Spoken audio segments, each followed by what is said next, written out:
సుప్రభాతం, శుభోదయం నా ప్రియమిత్రులారా. మరోసారి నేటి ఉదయకాలమున దైవ ధ్యానము చేయడానికి, దేవుని సత్యాన్ని మనము దర్శించడానికి ఆ పరాత్పరుడు మనకు అనుగ్రహించిన ఈ శుభతరుణం, మహదవకాశం కొరకు ఆ దేవదేవునికి మీ అందరితో కలిసి నేను స్తుతి ఆరాధన కృతజ్ఞత చెల్లిస్తూ ధర్మోపదేశానికి ఉపక్రమిస్తున్నాను. రండి, చిత్తగించండి.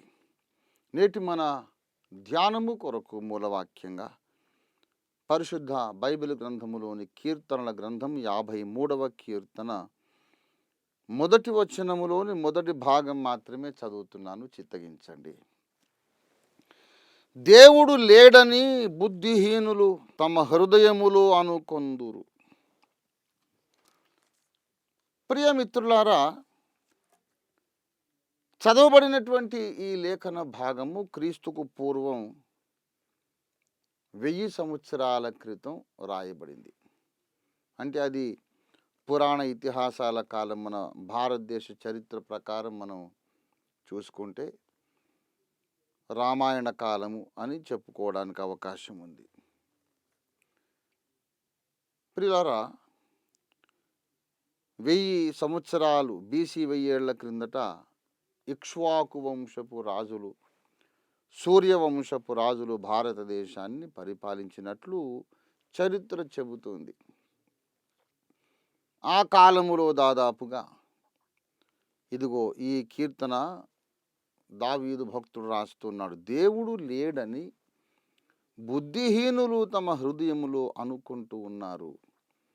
అప్పటి సమాజంలో BC 1000 ఏళ్ల క్రిందట, అంటే ఇప్పటికి 3000 సంవత్సరాల క్రిందట దేవుడు లేడు అనేవాళ్ళు సమాజంలో ఒక considerable number of people, considerable majority ఉన్నారు.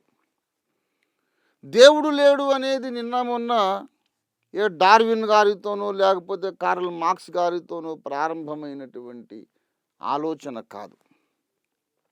అంతకుముందే ఉన్నదానికి వారు శాస్త్రీయమైన కన్ఫర్మేషన్ ఇవ్వడానికి ప్రయత్నించారు. అంతేగాని దేవుడు లేడు అన్న వాళ్ళలో కార్ల్ మార్క్స్ గారు మొట్టమొదటి వ్యక్తి కాడు. వీళ్ళందరూ నిన్న మొన్నటి వాళ్ళు, ఇటీవలి కాలంలోని వాళ్ళు. కానీ ఇప్పటికి 3000 సంవత్సరాల క్రిందట భారతదేశంలో కూడా చార్వాకులు అనేవాళ్ళు ఉన్నారు, నాస్తికులు అనేవాళ్ళు ఉన్నారు, నిరీశ్వరవాదులు ఉన్నారు. మహర్షి స్వామి దయానంద సరస్వతుల వారు ఆర్య సమాజమునకు ప్రామాణిక గ్రంథంగా ఆ భగవదీచ్ఛ వల్ల వ్రాసి ఇచ్చినటువంటి ప్రామాణిక గ్రంథం సత్యార్థ ప్రకాశంలో నిరీశ్వరవాదమును కూడా వారు ఆచితూచి, అంచనా వేసి, పరిశోధించి, శల్య పరీక్ష చేసి వదిలిపెట్టారు. అందరినీ కూడా ఆయన పరిగణనలోనికి తీసుకున్నాడు. ఇస్లాంను గూర్చి, క్రైస్తవాన్ని గూర్చి, హైందవాన్ని గూర్చి, బౌద్ధ జైన మతములను గూర్చి అన్ని రకాల వేదాంతపరమైన సిద్ధాంతాలు అన్నిటిని గూర్చి వారు పరీక్ష చేశారు. ప్రతి భారతీయుడు కూడా తప్పకుండా సత్యార్థ ప్రకాశం చదవాలి. నాకు చాలా ప్రియమైన గ్రంథం అది. గురుపాదుల వారి అమోఘమైన మేధాశక్తి, పరిశీలనా శక్తి, తార్కిక శక్తి అబ్బురపరుస్తుంది మనల్ని. ఏది ఏమైనా ప్రస్తుత అంశానికి వస్తాను. దేవుడు లేడు అనే వాళ్ళను నిరీశ్వరవాదులు, ఈశ్వరుడు లేడు అనడం నిరీశ్వరవాదం. ఈ నిరీశ్వరవాదులు నాస్తికులు అని కూడా పిలువబడుతున్నారు. నా ప్లస్ అస్థి, అస్థి అంటే ఉన్నది, నా అంటే లేదు. దేవుడు లేడు అనే భావన, వాదనను నాస్తికవాదము అంటారు. ఈ నిరీశ్వరవాదము, నాస్తికవాదము ప్రపంచమంతటా కూడా, భారతదేశము, అటు హెబ్రియులు నివసించినటువంటి ఇస్రాయేలు దేశము, ఇలాగ అన్ని దేశములలో కూడా దేవుడు లేడు, దేవుడు లేడని కొంతమంది ఆలోచన పరులు ఉన్నారు. వాళ్ళెవరూ కూడా ఏదో పనికి మాలిన వాళ్ళు, తెలివి తక్కువ వాళ్ళు కాదు. They are all highly educated and enlightened people. Karl Marx గారు సామాన్యుడు అంటామా చెప్పండి? వారి మేధాశక్తి ఎంత గొప్పది, వారి తార్కిక శక్తి, సామాజిక పరిశీలన శక్తి ఎంత గొప్పది. వారెవరు కూడా సామాన్యులు కాదు, అందరూ అద్భుత మేధాశక్తి సంపన్నులు. ముంగమూరు దేవదాసయ్య గారు నేర్పించిన నీతి ప్రకారము, మార్గదర్శక సూత్రం ప్రకారం ఏ వ్యక్తిని కానీ, ఏ మతమును కానీ, ఏ డినామినేషన్ను కానీ మనము దూషించరాదు, ద్వేషించరాదు. మనకు తెలియని సంగతులు దేవుడిని అడిగి తెలుసుకోవాలి అనే నీతి సూత్రాన్ని తూచా తప్పక పాటిస్తున్నటువంటి పరిచర్య సంస్థ మా ఓఫిర్ మినిస్ట్రీస్. గనుక మేము నిరీశ్వరవాదులలో నుండి కూడా ఎంతో కొంత నేర్చుకోవడానికి ప్రయత్నం చేస్తూ ఉంటాం. దేవుడు లేడు అనేవాడు బుద్ధిహీనుడు అనేమో బైబిల్ చెబుతోంది. దేవుడు ఉన్నాడన్నవాడే అసలు బుద్ధిహీనుడండి అంటారు నాస్తిక మిత్రులు. వారికి మా వందనాలు. దేవుడు అనేది ఒక మూఢనమ్మకం అండి. It is a superstition. ఎక్కడున్నాడు దేవుడు?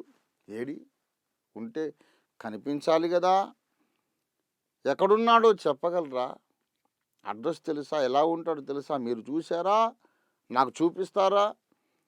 దేవుడు అనే ఒక supreme power which is absolutely good, సర్వోన్నతమైన మంచితనానికి మూర్తి భావమైనటువంటి సర్వశక్తిమంతుడైన ఒక వ్యక్తి ఒకవేళ ఉంటే సమాజంలో ఇంత అన్యాయము, అక్రమము ఎందుకు ప్రబలిపోతున్నాయి? పేదలు నిస్సహాయులుగా ఎందుకు అణిచివేయబడుతున్నారు? ఇంత దోపిడీ ఎందుకుంది సమాజంలో? ఆ దేవుడు ఏం చేస్తున్నాడు? చేతులు ముడుచుకొని కూర్చున్నాడా? అలాంటి వాడు ఉంటేనేమి, లేకపోతేనేమి. ఉన్నాడని నమ్మడానికి అసలు ఆస్కారం ఎక్కడిది? మన కళ్ళ ముందు ఒక హత్య, ఒక మానభంగము జరుగుతుంటే మనమే చూస్తూ ఊరుకుండలేమే. ఆ దేవుడు ఎలా ఊరుకుంటున్నాడు? ఇటీవల నిర్భయ అనే ఒక అమాయక యువతి దారుణ సామూహిక మానభంగానికి గురై ప్రాణాలు కూడా కోల్పోయింది. అప్పుడు దేవుడు ఉన్నాడా? ప్రక్కనే చూస్తున్నాడా? ఏం చేస్తున్నాడు ఆయన? దేవుడు ఉన్నాడు అన్నవాడే పెద్ద బుద్ధిహీనుడు అంటాడు నాస్తిక మిత్రుడు. ఇక్కడేమో ప్రవక్త గారు చెబుతున్నారు, మత గ్రంథం చెబుతోంది దేవుడు లేడనడమే బుద్ధిహీనత. వీళ్ళిద్దరూ నువ్వా నేనా, నువ్వా నేనా అన్నట్లుగా టగ్ ఆఫ్ వార్ అంటారు. భయంకరంగా ఒకరినొకరు విమర్శించుకొని, ఒకరి ప్రశ్నలకు ఒకరు సమాధానం చెప్పలేక, ఈ ప్రశ్నకు మళ్ళీ వాళ్ళు సమాధానం చెప్పలేక మల్లగుల్లాలు పడుతున్నారు వేల సంవత్సరాల నుండి. ఈ విషయంలో 3 ఫిలసాఫికల్ ఈక్వేషన్స్, మ్యాథమెటికల్ ఈక్వేషన్స్ లాగా ఫిలసాఫికల్ ఈక్వేషన్స్ మీకు చెప్పాలని నేను ఈ ప్రసంగానికి పూనుకున్నాను. నాస్తిక మిత్రులు, కమ్యూనిస్టు మిత్రులు ఏమంటారంటే, అసలు మతం అనేది మనిషికి మత్తు మందు. కార్ల్ మార్క్స్ గారు చెప్పినటువంటి మాట అది. Religion is the opium of man kind. Opium అంటే అదొక మత్తు, డ్రగ్ అన్నమాట. ఆ మత్తు మందును మింగితే పూర్తిగా వాడు స్పృహ కోల్పోతాడు. తనకేం జరుగుతుందో వాడు కనుక్కోలేడు. అని పరపర కోసినా సరే వాడికి అర్థం కాదు. అలాగా పేదవాళ్లను దోచుకోవడానికి ధనికులు, భూస్వాములు, దోపిడీదారులు కనిపెట్టినటువంటి అస్త్రము మతము. మతం అనే మత్తు మందు ఇంజక్షన్ ఇచ్చేశారు సమాజానికి. ఆ మతం యొక్క మత్తులో మునిగిపోయిన వాడు అన్యాయం మీద తిరగబడలేకపోతున్నాడు, అక్రమం మీద దాడి చేయలేకపోతున్నాడు, అక్రమాన్ని ఆపడానికి కనీసం పూనుకోలేకపోతున్నాడు. ఇదేమిటి ఇలాగ అన్యాయం చేస్తున్నారు అని గొంతెత్తి కనీసం అడగలేకపోతున్నాడు. దోచుకోబడుతూ, దోపిడికి గురైపోతూ కమ్మగా, సంతోషంగా ఒక మత్తులో ఉండిపోయాడు మానవుడు. మతం మానవునికి మత్తుమందు అన్నారు కార్ల్ మార్క్స్ గారు. ఈనాడు చాలామంది పేదవాళ్ళు తిరుగుబాటు చేయకుండా ఉండడానికి కారణం ఏంటంటే, ఈ జన్మలో మనము శ్రమ పడితే వచ్చే జన్మలో ఉన్నతమైన కులంలో పుడతామేమోననే ఒక నమ్మకం. గనుక అసలు మతం అనేది ఎలా పుట్టింది అంటే, కార్ల్ మార్క్స్ గారు చెప్పిన విషయం, కమ్యూనిస్టు మిత్రులు ఇటీవల చాలా ప్రచారం చేస్తున్న విషయం, అజ్ఞానములో నుండి మతం పుట్టింది అని. అజ్ఞానం ప్లస్ భయం ఈజ్ ఈక్వల్ టు మతం అనేది ఒక ఈక్వేషన్. అజ్ఞానము అంటే ఉరుము ఎలా వస్తుందో తెలియదు, పిడుగు ఎలా పడుతుందో తెలియదు, వర్షం ఎలాగొస్తుందో తెలియదు.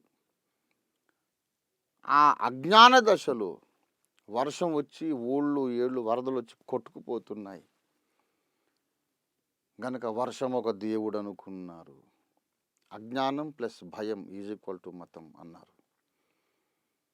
అగ్ని కార్చిచ్చు రగులుకొని ఎండిపోయిన కర్రలు రాపిడి చేత ఒకదానికొకటి ఉరిపిడితో నిప్పురవ్వలు పుట్టించి అడవులు ఊళ్ళు మొత్తం తగలబడిపోతున్నాయి. మనిషి ఆపలేకపోతున్నాడు అగ్ని ప్రమాదాలను. గనక అగ్ని ఒక దేవుడు. నాగుపాము కరిస్తే మనిషి చచ్చిపోతున్నాడు కనుక పాము ఒక దేవుడు. అంటే తనకు హాని కలిగించగలిగేది ఏదైనా, తను అదుపు చేయలేనిది ఏదైనా దేవుడే అనుకున్నాడు. ఇది కమ్యూనిస్టు మిత్రుల యొక్క వాదము సుమా, నేను చెప్పడం లేదు, వారు చెబుతున్న మాట నేను మీకు జ్ఞాపకం చేస్తున్నాను. వర్షం ఎలా వస్తుందో తెలియని అజ్ఞానపు కాలంలో వర్షం ఒక దేవుడు, ఆపలేని పరిస్థితిలో అగ్ని ఒక దేవుడు.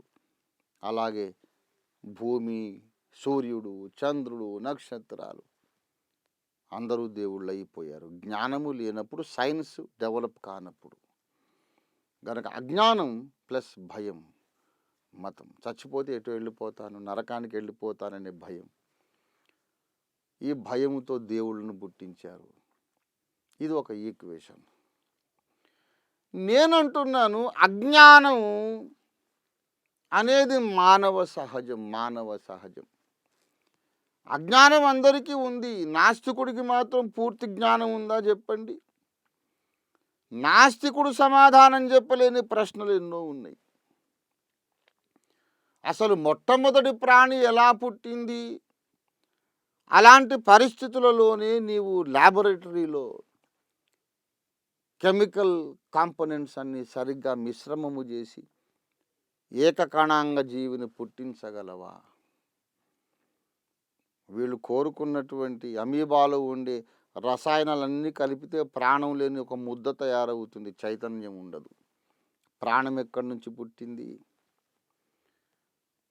కోతుల్లోంచి మనుషులు వస్తే కోతులన్నీ మనుషులైపోవాలి. కొన్ని కోతులు ఎందుకు ఇంకా కోతులనే కంటున్నాయి? అన్ని జాతులు అంతరించి ఒట్టి మానవ జాతి ఉండాలి పరిణామ క్రమంలో, మిగతా జాతులు ఉండకూడదు కదా. ఇలాంటి ఎన్నో ప్రశ్నలకు సబబు సమాధానం ఉండదు నాస్తికుల దగ్గర. ప్రియులారా, అంతా ఒక యాక్సిడెంటల్గా, సందర్భవశాత్తు, ప్రమాదవశాత్తు ఏదో అనుకోకుండా జరిగిపోయి ఉంటే ప్రకృతిలో ఈ ఆర్డర్ ఎందుకుంది?